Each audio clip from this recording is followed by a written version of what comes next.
yes mga mahal, nagbabalik na ang Spicy Opa mo na hindi takot sa commitment at hindi takot sa label. Pero walang jowa. Nagbabalik na po DJ Kim Chino at syempre usapang pag-ibig pa rin tayo, of course, with your Spicy Opa. Ito na nga ang ating Chinitox at sabi ko kanina mahal, ibibigay ko ang 3 rason kung bakit tagilid ka sa no-label relationship. Ito yung sinasabi natin na ginagawa nyo ang gawain ng magjowa. Nagtitikiman kayo. Pero hindi mo masabing iyo. Di ba? Yan yung sinasabi natin na ang daming nagtitikiman ngayon pero takot sa commitment. Isa ka na ron. Di ba? Isa ka na ron. Aminin mo.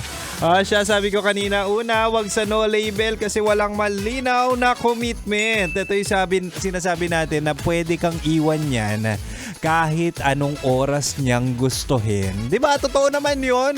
Hindi naman sa iyo, hindi mo pagmamay-ari, hindi mo partner, hindi mo jowa at hindi ka bibigyan ng commitment kasi ang gusto lang niyan mag-fun. Uy, totoo yan wala namang kayo. So definitely wala ka rin karapatan.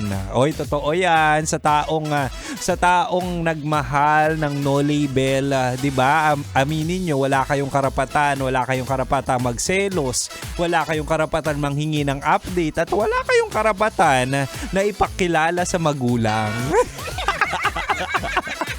Kakapal na mukha nyo, nakikipaglandian kayo sa hindi nyo naman jowa tapos gusto nyo ipapakilala kayo sa pamilya. Hindi mangyayari yon. O ito pa mahal, pangalawa, ito sinasabi ko sa inyo, wag sa no label kasi isa lang lagi ang talo dyan. Aminin natin sa hindi, may isang magmamahal, may isang ibibigay ang kanyang buong pagmamahal at puso. Ano pa, ibibigay din ang kanyang puson. Bakit puson? Ako, ang hirap ilusot nun. Pero ibibigay ang buong pagmamahal sa tao. Kasi at the end of the day, merong marupok sa no-label relationship. Uy, aminin natin na minsan kapag ginalingan mo, performance level, ay talaga nga naman mafo-fall ang iyong binigyan ng pagmamahal. Aminin nyo, di ba? At kung ikaw ay na-fall, yun ang talo. Bakit? Kasi hindi naman seryoso yung kalandian mo eh. Hindi naman seryoso yung kasama mo sa no-label relationship na yan. Ikaw ay aasa, masasaktan, magmamahal, pero hindi mabibigyan o masusuklian. Aminin na natin sa hindi, delikado yan to the point na hindi ka mananalo kapag ikaw ang unang na-fall sa kanya.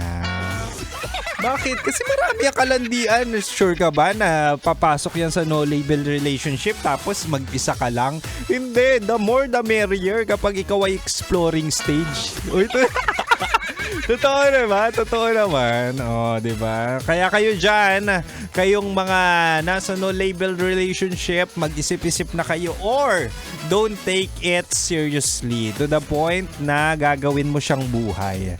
So dapat aligned kayo, mahala. Dapat aligned kayo na kung gusto nyo sa no label relationship, aligned kayo sa goal, which is exploration for fun o di kaya curiosity outbreak.